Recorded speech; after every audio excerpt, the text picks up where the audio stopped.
U.S. has shifted its tariff deadline by another week. This is a major trade storm that is brewing with the U.S. President Donald Trump rolling out sweeping tariffs on dozens of countries. Economists say that American companies and consumers are the ones paying the price. Inflation is ticking up and imported goods are getting more expensive.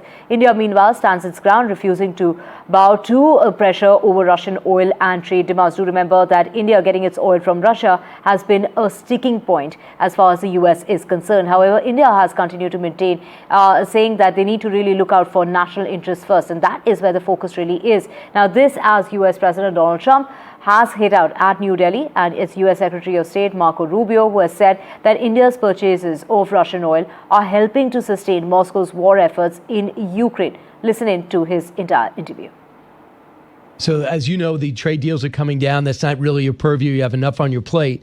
But one thing the president said last night on Truth Social, he goes, Russia continues to be the top oil supplier to India and during their first 6 months.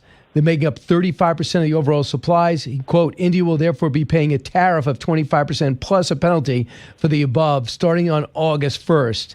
He's upset, maybe you're upset, that India continues to get, instead of a small portion, a great portion of their discounted oil from Russia, which is fueling their war machine.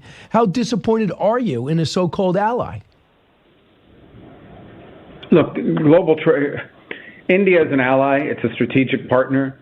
Like anything in foreign policy, you're not going to align 100% of the time on everything. India has huge energy needs, and that includes the ability to buy oil and coal and gas and things that it needs to power its economy, like every country does.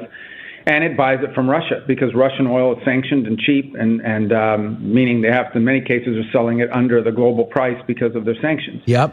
And that, unfortunately, that is helping to sustain the Russian war effort. So it is most certainly a point of irritation in our relationship with India.